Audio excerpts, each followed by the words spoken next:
Bienvenidos al podcast Millennials Educando Centennials, un podcast dirigido a esas personas que todavía creen que se puede cambiar el mundo por medio de la educación. Nosotros somos Felipe y María José, dos millennials dedicados a transformar la educación tradicional.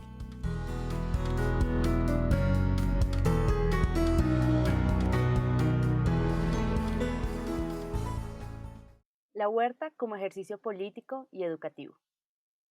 Hoy estamos con Dayana Garzón, politóloga y magíster en educación. Dayana compartirá con nosotros las experiencias que tiene en el ejercicio de la huerta escolar como espacio interdisciplinario de aprendizaje e integrador comunitario. Hola Dayana, muy buenas tardes y muchas gracias por estar con nosotros. ¿Cómo estás el día de hoy? Bien, muchísimas gracias por la invitación y pues bueno, buena tarde o buen día o buena noche a todos y todas. Bueno, pues te cuento que estoy muy emocionado porque personalmente tú nos traes un tema del cual yo he sido muy apasionado durante mucho tiempo y es como una aspiración frustrada como profesor, que es tener o estar en un centro que tenga una huerta escolar y que la pueda usar con los niños. Entonces me va a encantar oír tus experiencias, así que porfa cuéntanos un poquito de quién eres, qué experiencia tienes y qué te llevó a este mundo de la huerta escolar. Bueno, digamos que en la vida no siempre sale lo planeado y eso es lo que me encanta al ser maestra. Mi formación al comienzo pues fue en una escuela normal, pero yo no me vi como maestra. Estudié ciencia política en la Universidad Nacional y pasados unos años de trabajar en oficina y de no tener de pronto lo que yo pensaba que era la política, que era hacer transformaciones sociales, decido presentarme como maestra en la cátedra de ciencia política en la escuela y resulta que es allí donde encontré realmente un espacio político donde se puede hacer un ejercicio de relación no jerárquica, sino una relación más horizontal con personas que traen experiencias de muchísimos lugares, que son mis alumnos y mis alumnas. Y pues bueno, de ahí en una clase sencilla para ver qué era eso del Estado y la nación, precisamente uno de los estudiantes venía desplazado por la violencia en Colombia, plantea como, profe, tú hablas de Estado y de soberanía, y yo estaba haciendo un símil con la escuela y me dice, pues si la escuela es el Estado, ¿por qué está igual que Colombia? Tenemos espacios desprotegidos, espacios donde hay delincuencia, pues me quedé pensando y dije, bueno, lo que es aprender también a veces a escuchar, ¿no? No escuchamos. Entonces, bueno, hagamos lluvia de ideas, ¿qué hacemos? Entonces, varios chicos dieron muchísimas ideas, las chicas también, y él mismo me decía, hagamos una huerta. Y yo decía, pero yo no sé hacer huertas, ¿cómo se hace eso? Así tengamos antepasados que vengan del campo, cosas de por ese estilo. Yo decía, ¿cómo se hace eso? Y en una escuela donde no hay suelo. Y así fue como inició la huerta en el año, finales del año 2009. Inicia este proceso de huerta escolar de una iniciativa estudiantil y pues bueno, haciendo una transformación curricular y escuchando las necesidades de los estudiantes. Me encanta, me encanta. ¿Y nos puedes comentar un poco de cómo ha sido esa experiencia de tener una huerta escolar una vez que los estudiantes generan la idea y tú pues tienes como esa iluminación de seguir su idea, de responder a lo que ellos estaban trayendo al salón de clases? ¿Qué pasó en el salón? ¿Qué beneficios viste? ¿Cómo tomaron los estudiantes al ver su idea hecha realidad? Pues fue un trabajo supremamente pesado, como digo, no había suelo, entonces lo que hicimos fue unas supermateras, por decirlo de alguna manera, y ahí había pedazos de construcción del colegio, entonces lo que hicimos en la base de esas materas fue poner todo el recebo que hacía ver feo el entorno de la escuela. Y de ahí empezamos cada niño y cada niña a hacer en guacales suelo en sus casas y a formar suelo y buscar donada. Hicimos la marcha de la tierra, del suelito, entonces traían de sus calzas bolsitas y traían el compost.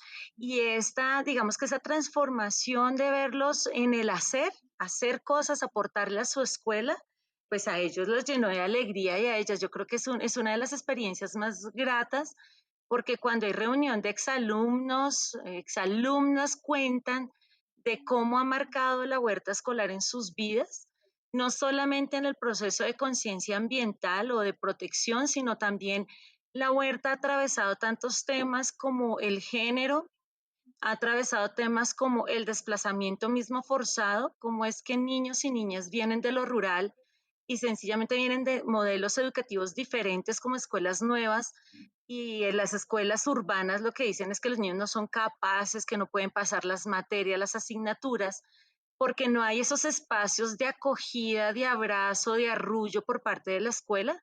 Entonces la huerta escolar se convierte también en eso.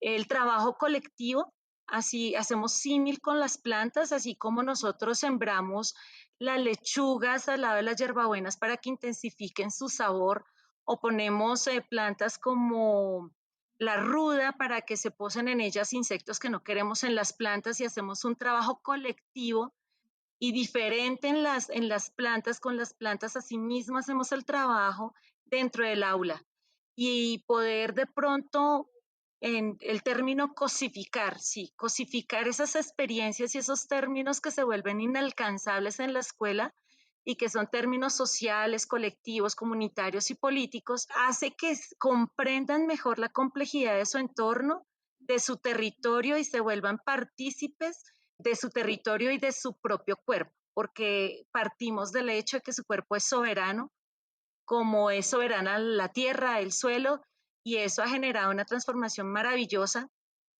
en donde tenemos ingenieros agrónomos, tenemos, bueno, ahorita tenemos un concejal en el municipio de Soacha, alumno de allá de la institución, y tenemos chicos y chicas empoderadas que hablan de lo que les gusta, de su posición de decidir y de tener procesos empáticos, que eso también carece mucho el planeta, ¿no? De la empatía. Listo, Dayana, no, me parece espectacular lo que estás diciendo. Ya teniendo en cuenta el contexto que nos empiezas a dar en cómo están manejando la huerta, yo quisiera agregar a la conversación algunos términos que puede que para muchos sean conocidos o para otros no sean tan comunes. Yo quisiera agregar el tema de la agroecología escolar como un referente a Germán Llerena, un español que sigo profundamente por los aportes que ha hecho a la agroecología escolar en los centros escolares pues en España, donde el objetivo educativo de la huerta es más allá de lo productivo, donde uno quiere decir, no sé, quiero que el restaurante escolar se nutra al 100% de la huerta, que pues en casos muy excepcionales se da. Yo siento que la huerta en la escuela trasciende esa importancia productiva y va más a apoyar la interdisciplinariedad y al reconocer nuevamente su territorio y la cultura que hay.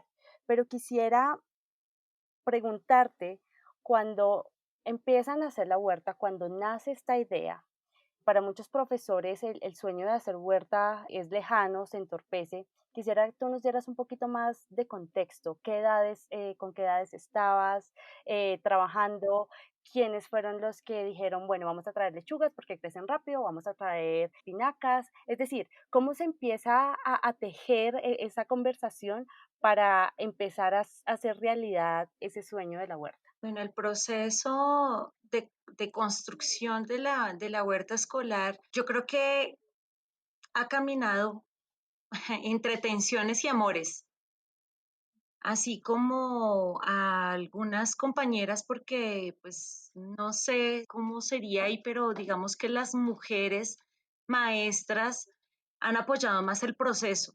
Las mujeres maestras han tejido alrededor de la huerta de pronto unas relaciones con las chicas diferentes.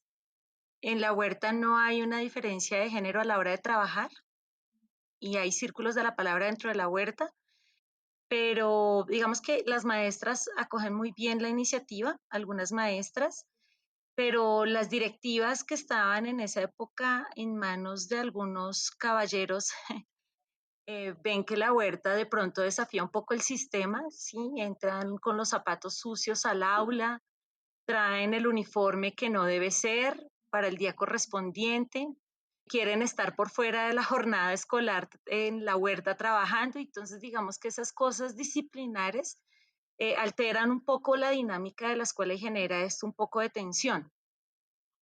Cuando se empieza a hacer la huerta y cómo se empieza a hacer esos aprendizajes del cultivo, es a través de los mismos estudiantes y de sus familias. Se me ocurre hacer una cosa que se llama el recetario viajero y traían de sus casas de esas recetas de los lugares geográficos de donde vienen. Entonces, así fuimos como identificando productos que se pudieran sembrar en Cundinamarca. Dentro de los parámetros de pronto de acidez del suelo, la empezamos ya a estudiar, bueno, como a justificar, porque los saberes ancestrales no son tenidos en cuenta en la escuela porque no son saberes que siguen un método científico y que no están aprobados por una comunidad de expertos o expertas, ¿no? Entonces, jugar a legitimar los procesos de la huerta también fue una cosa bastante interesante. Entonces, ¿cómo justificamos que la abuelita de William, que nos enseñó a sembrar el cilantro, y decía que era de forma directa y que teníamos que ponerle de determinada manera el agua lluvia, no estaba en ningún libro, por ejemplo, a justificarle a las directivas o a compañeros de pronto de las ciencias más llamadas duras que los procesos eran de esa forma? Entonces también es como desaprender, es un proceso de desaprender y de escucha. Así se inició la huerta a través de los estudiantes y sus familias. Se empezó la huerta y digamos que hubo un punto de crisis en la huerta escolar ya para el 2013 en donde pues les parecía descabellado que una profesora del campo de las humanidades pudiera dirigir un proceso de huerta. Entonces me tocó, digamos, que legitimar esos 2 años que venía aprendiendo del proceso de huertas y de huerteros, también recorriendo las huertas del municipio de Soacha. Entonces, estudiar en la Facultad de Agronomía un curso pequeño pues sobre manejo de huertas urbanas para legitimar algo que ya venía legítimo. Y a esto también, pues digamos que en la época llega una docente que había sido profesora del colegio y era de ciencias naturales y se vincula al proceso, entonces también eso ayuda como a legitimar el proceso de la huerta escolar, pero sí se formó, fue de esa manera. Luego ya la huerta pues no alcanza a producir el alimento, son 3.800 estudiantes, no tenemos restaurante para el bachillerato. Yo trabajo con niños y niñas de las edades entre 14 y 18 años, pero sí los bebés del colegio tienen su alimento, entonces lo que hacemos es transformar la huerta un poquito y volvernos custodios de semillas. Sí, reproducir las semillas como una forma de guardar nuestra memoria, como una forma de abastecernos, de intercambio de semillas. Y la huerta ha tenido un fuerte tema que es ese de la protección de semillas, extracción y limpia de semillas. Que me parece supremamente importante, pues también para que eso se integre dentro de otras áreas curriculares, ¿no? Acá cuando tú haces énfasis en donde este espacio de huerta ayuda a descolonizar el saber, ayuda a tener una relación un poco más cercana con el ambiente, cuando entiendo lo que nos estás contando, pienso en, ¿será una realidad exclusiva para solamente los colegios donde tienen esa diversidad cultural, es decir, esa diversidad de personas, de pensamientos heterogéneos, donde tengo una persona que viene de este municipio, tengo una persona que lastimosamente ha sido desplazada, pero llegó a compartir tanto sus saberes como los saberes de su familia dentro de esta comunidad? ¿Y por qué digo esto? Porque no en todos los colegios se logra ver un avance dentro del contexto de la huerta. Y eso siento que es sobre todo porque es manejado por profesores. Yo soy profesora de ciencias naturales, pero tengo una maestría en una ciencia que no es dura como lo denominaste tú. Y esto me hizo ver que es tan importante reconocer las interconexiones que hay dentro de los saberes ancestrales, dentro de las prácticas campesinas, indígenas, porque para poder lograr actuar en el tiempo y que eso perpetúe dentro de la cultura, como lo suelen escribir los currículums, pues en realidad se tiene que hacer real, tiene que ser prudente hacia lo que los estudiantes están viviendo. Correcto. ¿Cómo definirías tú el proceso como de apropiación que han tenido los estudiantes. Es decir, muchas veces las quejas que he escuchado a mi alrededor han sido, no, es que a mí como profesor me toca estar enfrente, nadie se hace cargo. Los estudiantes en tu contexto no veían ningún problema en quedarse tarde o llegaban más temprano o utilizaban sus descansos. ¿Cómo se empoderaron? Yo considero que eso es un proceso que no se puede hacer sola. La huerta se fortaleció con la profesora Paola Pita de filosofía y Olga Molina de biología. Digamos que hay un punto de convergencia ahí súper importante y es, bueno, ¿qué hacemos que todos estos chicos y chicas se quieren quedar por fuera del horario? No, pues nos rotamos. Entonces empezamos a rotarnos por días para acompañarles, tutoriarles. Y no solamente eso, sino que me pareció algo muy bonito y es que cada vez que había cosecha hacíamos una super mega ensalada, hacíamos olla comunitaria.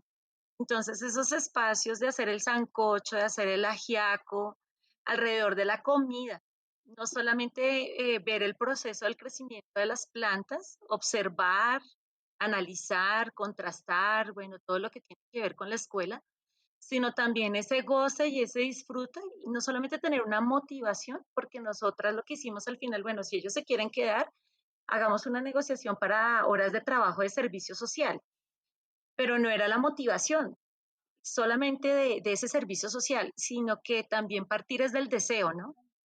Y me parece tan bonito eso del deseo. Yo me decían los chicos, profes, que yo deseo quedarme, no quiero, deseo. Y yo decía, wow. Entonces, eso de deseo quedarme se transformó en unos muy buenos combos, señoritas y señoritos, como les digo yo con cariño, alrededor del trabajo de la huerta, alrededor de la comida, y que ellos culturalmente iban intercambiando muchísimas cosas, ¿no? Entonces, un mismo ajiaco resulta que, pues como no todos son de acá, del centro del país, pues lo hacían con sus variaciones y mi mamá le pone esto y yo le pongo lo otro y cuando yo trabajaba y cuando yo hacía, entonces, también esos procesos de fusionar la cultura, de hacer transculturación, de intercambiar saberes, fue muy importante. Y esta huerta alrededor de la comida tuvo un ingrediente muy importante y es que la huerta fue citada por allá en un lugar al sur de Berlín, en Tübingen, y una chica que estaba haciendo el doctorado allá en Tübingen decidió venir y contactar a otros compañeros aquí de Alemania para conocer el proceso de la huerta y entonces también ahí ya hubo otro proceso también de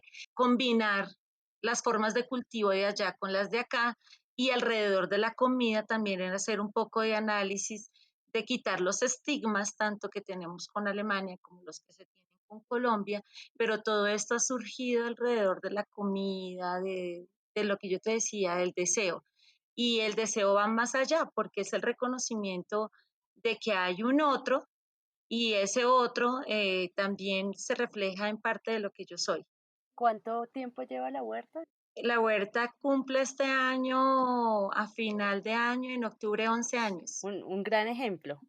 Un gran orgullo, yo sí creo que es un orgullo ese bebé que ya está caminando y que pues en algún momento toca es empezar el proceso de ya no de acompañar tan fuertemente, sino de soltar parte del proceso. ¿Cómo lograron articular las otras materias? Es decir, nosotros tenemos los DBAs, tenemos como profesores de estructuras completamente tradicionales que cumplir con unos objetivos. ¿La huerta ayudó a poder articularlos mejor o en definitiva historia se vio aparte, ciencias a veces va para mirar cómo es la germinación o cómo lograron integrar el currículum a esta actividad?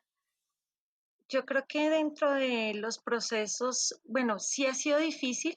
La integración no se ha dado, digamos, como para trabajar un solo tema concatenando las tres. Hemos intentado bastante articular, pero lo que se ha visto es que se ha convertido la huerta en una herramienta didáctica, entonces la profesora de filosofía desarrolla ya el tema, la profe de biología desarrolla el tema, la de política, donde se ve más, digamos, como la integralidad de los temas es ya por fuera del aula de clase. En estos procesos de huerta y como experiencia, y espero que esto cambie, sí se necesita de un apoyo, no solamente de la intención de los maestros, de las maestras, sino un apoyo institucional y eso es lo que voy a llamar yo voluntades políticas, ¿no? Si yo encuentro que las directivas docentes están totalmente encarretadas con el proyecto, pues voy a abrir los PEI, voy a hacer que los DBA, un solo DBA, cumpla con la malla curricular, voy a hacer que el tipo de evaluación sea integrador, pero cuando las directivas no se empapan de ese tipo de proyectos, es muy complicado que las políticas educativas a modo de cascada llegue a todos los espacios. Entonces, lo que hay que buscar es, en última, lo que hacíamos era, cumplamos con el currículo, nos poníamos de acuerdo con temas similares. Por ejemplo, la profe de filosofía estaba viendo Platón y la igualdad y la justicia, entonces la profe de política en ese momento estaba viendo qué es eso de contratos sociales y la profe de biología estaba hablando sobre la seguridad alimentaria. Y entonces eran temas aislados, pero los llegábamos a charlar en los espacios por fuera de la malla curricular, que eso es lo que digo yo que sería lo transversal y lo interdisciplinario, porque también los resultados de esas charlas por fuera del aula es lo que ha generado en estos estudiantes, pues digamos que incursionar en universidades, que eso a veces es inalcanzable en un contexto del municipio de Soacha, marginalizado, en un contexto de pobreza y en un contexto de desesperanza.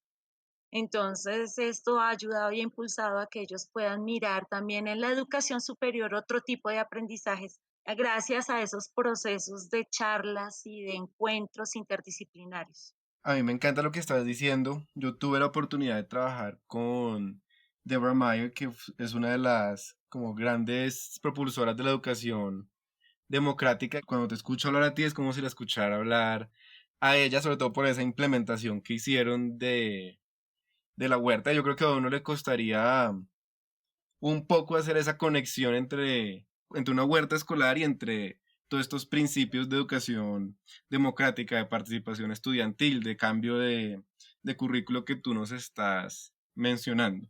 Es mi experiencia que cuando uno intenta hacer alguna de estas metodologías que de pronto rompen con el status quo, como tú lo mencionabas, genera cierta fricción con la dirección escolar, y también es mi experiencia que por más que genere fricción como con los poderes y con la gente que está acá en la toma de decisiones del status quo, también tiene una muy buena recepción por parte de la comunidad. Entonces yo me pregunto qué decían las familias, qué decía la comunidad en general cuando empezaron a ver que estas ideas de los niños se volvían realidad y que los niños tenían esa pasión, ese deseo y esa necesidad por utilizar la huerta y por guiar su aprendizaje.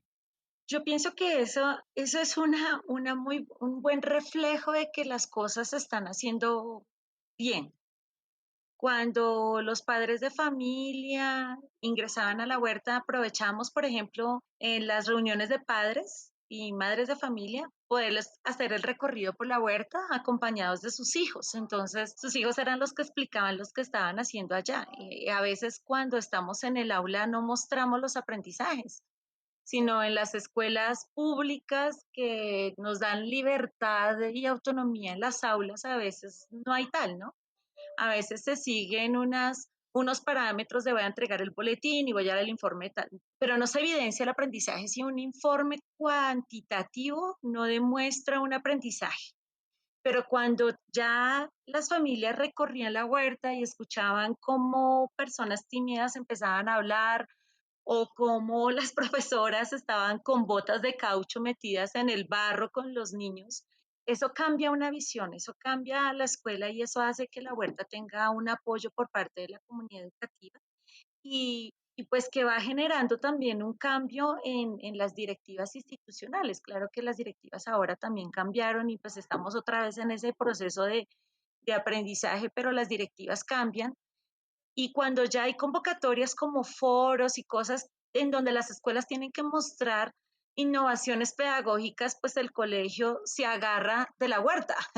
Entonces, después de decir, no, eso no, ensucian, no sé qué, ya después cuando ven que sí hay un reconocimiento por otros espacios académicos y pedagógicos y se demuestra con exalumnos y exalumnas otras transformaciones, otro tipo de pensamiento más crítico, pues eso jalona, eso hace mucha fuerza y eso hace mucha resistencia a lo que llamas statu quo y hace que el sistema tiemble, se altere y que haya transformaciones al interior de la escuela. Entonces, no me gusta utilizar el término las bases sociales, pienso que hay que hacer un reaprendizaje de los términos también, pero mi consejo es para las personas que van a empezar a hacer huerta en las escuelas, es apoyarse mucho de la comunidad educativa, no solamente de un sector, sino hacer un engranaje en todos los sectores y algo muy importante que lo aprendí con el tiempo, es aprender a escuchar de verdad a estudiantes.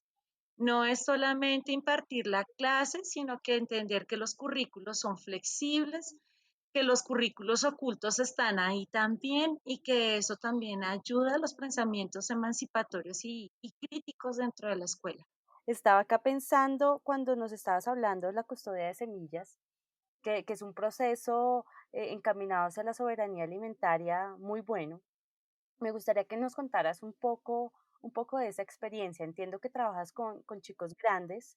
A veces es un reto para profesores de primaria trabajar con los más pequeños, pero bueno, ya teniendo en cuenta que son niños un poco más grandes, ¿cómo empezó ese proceso de custodio de semillas? ¿Nació de algún estudiante?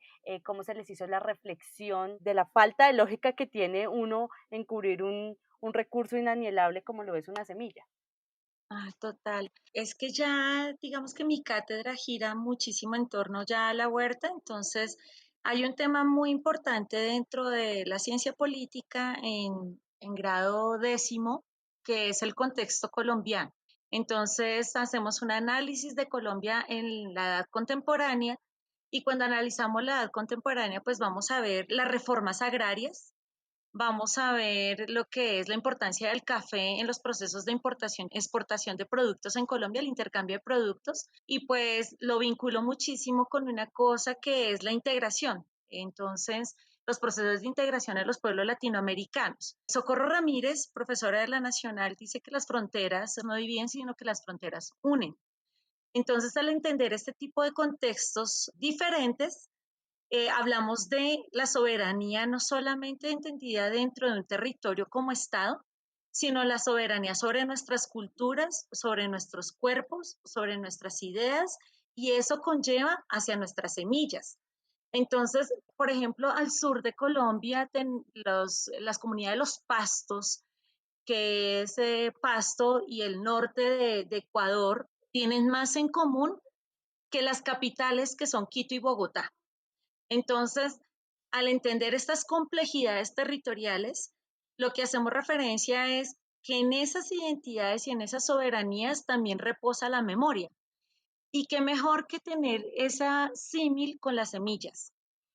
Las semillas se adaptan a las circunstancias climáticas, se adaptan a las circunstancias ambientales, se adaptan hasta a las circunstancias políticas del manejo del territorio en un sínodo de supervivencia. Pero cuando las semillas son sacadas, extraídas, rompen con un proceso de equilibrio natural, que eso mismo lo vemos nosotros y nosotras. Yo les decía a mis estudiantes algo muy chévere, ¿no? Listo, ¿cómo cuidamos nuestro cuerpo? Entonces, Pepito averiguó la dieta mediterránea, pero no vivimos en el Mediterráneo. Así nos digan que esa dieta es la mejor. Nuestros cuerpos también están igualmente adaptados a una altura, a un clima, a un contexto, a un tipo de suelo, a un contexto de sociedad. Y así es como nosotros hacemos resistencia a enfermedades, resistencia a una cantidad de cosas y lo mismo pasa con las semillas. Ahora bien, cuando vienen países que no entienden estos procesos de integración, sino que vienen a romper los procesos de integración porque cuando hay unas relaciones asimétricas de poder es cuando yo aprovecho sobre las economías, es cuando yo aprovecho de las individualidades. Por eso no nos dejan integrarnos, no hay unas fuertes políticas de integración.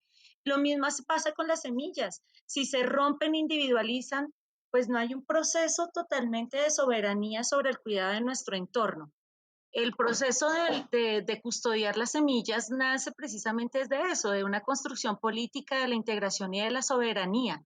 y de la importancia de cuidarnos y de tener estas semillas, digamos que como es una escuela, porque pues es una escuela, es un laboratorio pedagógico, entonces nosotros podemos tener ahí nuestras semillas en un ejercicio pedagógico, más cuando salió en Colombia todo el manejo de las semillas y que la reproducción de semillas algunas eran ilegales. Entonces lo que hacemos es custodiar parte de nuestra memoria, de nuestra cultura y de nuestra soberanía colectiva que tenemos ahí en el municipio de Soacha, que es un territorio muisca, que es un territorio que tiene muchísimos años, es un territorio donde hay mitos, en donde hay memoria y donde hay muchísimas cosas por explorar también. Lo que tú nos mencionas es un claro ejemplo de cómo al traer las experiencias del niño al centro escolar, ayuda no solo a que la educación se vuelva más válida, más atractiva para el niño, pero ayuda a que las experiencias de la comunidad y la realidad de la comunidad y de un país se le enseñen de una manera muy clara a los niños. Lo que yo quería saber es para alguien que te está escuchando, que de pronto quiere empezar una huerta, ¿qué le recomendarías? ¿Cómo le dirías que empiece? Pues ya digamos que saliendo un poco de eso de la ciencia política, que es otra cosa que me apasiona, es definitivamente hacer una huerta se puede en cualquier espacio, en cualquier lugar. Una huerta es parte de la voluntad y del amor que se tenga hacia otro ser vivo.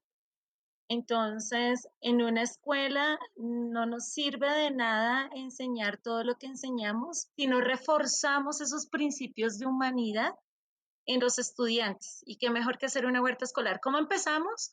Empezamos de cero. Si no hay suelo, hacemos suelo. Que no sabemos hacer suelo, yo sé que muchos niños pueden averiguarle a sus abuelas, a sus abuelos y van a saber hacer suelo. A los maestros y a las maestras que se arriesguen, que no están solos. La comunidad son muchísimas personas y muchísimos saberes y se puede hilar y tejer alrededor de esos saberes. Y todo también tiene un ensayo y un error. Y hay algo que me parece muy importante y es no desistir. Yo me acuerdo que cuando semillábamos que no sabía muy bien, que no utilizábamos otros materiales, bueno, de 10 planticas nos funcionaban 6 y eso fue triste y luego se llevaron las semillas para la casa a los chicos y pues ese proceso no funcionó tan bien en las casas, funciona más es dentro de la escuela, pero hay que empezar a construir desde nada y hay que conseguir cosas, los guacales, voluntades, la hojarasca, la cáscara de huevo, el café, el plátano, las hojas de plátano son súper chéveres para el potasio y eso también es vincular todo ese tipo de conocimientos alrededor de la huerta y hacer ensayos y errores y empezar desde lo poquito y con ánimo y con esfuerzo y untarse las manos del suelito, de la tierrita, olerla, a construir y tejer alrededor de eso cuentos, construir y tejer sobre eso memoria y también con un fuerte componente de amor y de cariño y de pensar que las cosas las estamos haciendo bien, así el resto piense que no es así. A veces esos procesos, lo que te decía, generan resistencias, pero no, el mundo está hecho también de personas loquitas y bendito sea que haya muchísimos loquitos por ahí haciendo cosas loquitas. Entonces eso también es muy interesante porque uno siempre termina encontrándose a alguien. Quiero hacerle eco a eso que dijiste de involucremos a la comunidad, traigamos a los padres de familia, traigamos a los abuelos, traigamos a los otros expertos que están en la periferia de nuestro centro educativo, de la vida de nuestros alumnos, y no tengamos miedo de literalmente, en este caso, ensuciarnos las manos. Y de pronto yo creo que algo que puede frenar a muchos profesores es decir, uy, yo no soy un experto, ¿qué va a pasar si mis alumnos digamos, me ven dudando, ven que no tengo la respuesta, pero como tú bien lo has dicho, al contrario, dejemos que los niños sean los profesores, que nosotros aprendamos de ellos y que ellos dirijan el aprendizaje. ¿Qué le dirías tú? ¿Qué le dirías tú a ese profe que de pronto en ese momento está diciendo, bueno, no hay posibilidad porque la dirección escolar dijo, no puedo sembrar, no puedo hacer una huerta, pero me emociona escuchar todo este tema de educación participativa, de traer la comunidad, las experiencias, las voces de los estudiantes. ¿Cómo podría empezar ese profesor que de pronto no puede empezar con la huerta mañana, pero qué podría hacer en cambio para realizar todos estos cambios en la educación? Bueno, yo pienso, yo no sé qué tan chévere sea lo que voy a decir, pero yo pienso que no hay que preguntar. Si tú le preguntas a un directivo, ¿puedo hacer una huerta? Pues yo creo que te va a decir que no. Entonces, digamos que hay muchas cosas que no se preguntan, sino que se hacen. Ese es un consejo así, pero yo no lo he dicho, que quede solamente entre los oyentes y nosotros. Pero no hay que preguntar a veces. Y pues el consejo, pues unirse a la red de huertas escolares, me parece que es un proceso chévere. Hay también huerteros en Colombia, hay custodios de semillas y ahorita con lo de las tecnologías, pues se puede acercar muchísimo de este conocimiento. Mientras se va armando ya el proceso de huerta, yo pensaría que un intercambio de saberes está muy bien. Hay que hacerlo, hay que hacerlo, hay que tener también mucha sencillez y pensar que de todas las partes vamos a aprender y estamos dispuestos al aprendizaje y a aportar y a construir en colectivo. Y pienso que hay que aprovechar este tipo de herramientas tecnológicas para esas cosas. También hay que hacer intercambios cuando pase todo esto del COVID, hay que hacer intercambios entre las escuelas, hay que potenciar, hay que hacer una educación extramural. Y si no se puede entrar a la escuela, por ejemplo, ahorita que estamos haciendo, la Yopohueta, la huerta del colegio ya no está en el colegio, digamos así, porque no hay nadie, pero la Yopohueta se traslada a las casas. Entonces, antes de irnos, alcancé a entregarle a los estudiantes semillas de la huerta, echándole la bendición para que no se perdieran esas semillitas y muchos se las llevaron para sus casas y a través de las clases que estamos diseñando en Classroom, pues hacemos un seguimiento sobre la planta, las tienen hasta encaramadas por allá en un rincón de la ventana porque no todas las casas son iguales, no tienen las mismas condiciones, pero podemos trasladar las huertas a las casas, a lo comunal, a lo vecinal. La experiencia del cultivo es una experiencia que hay que hacerla y hay que buscar las herramientas. Yo simplemente le quería agradecer a Yana pues por compartir tus experiencias sobre la huerta donde pues se puede evidenciar esta relación ecológica, social, cultural que refuerza la contribución que tiene el salirse de ese paradigma científico occidental que a veces amarra tanto a muchos docentes. No, gracias a ustedes por la invitación. Gracias por esta charla tan chévere y espero que se animen de verdad a volver a la tierra. Claro que sí, y pues te agradezco y te invito a no dejar de compartir tu mensaje con toda la comunidad educativa porque no estamos hablando solo de transformación educativa ni de un currículo, sino estamos hablando de transformación social que puede tener grandes repercusiones para nuestro país y otros países en Latinoamérica que tanto necesitan de este cambio. Así que te agradezco mucho por tus palabras, por tu esfuerzo y por compartir un poco de tu experiencia.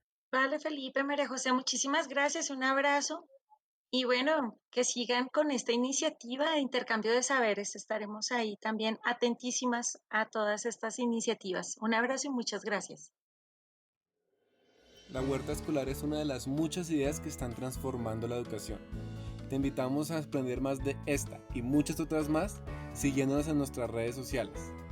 Nos encuentras en Instagram y en Twitter como @evolvetch.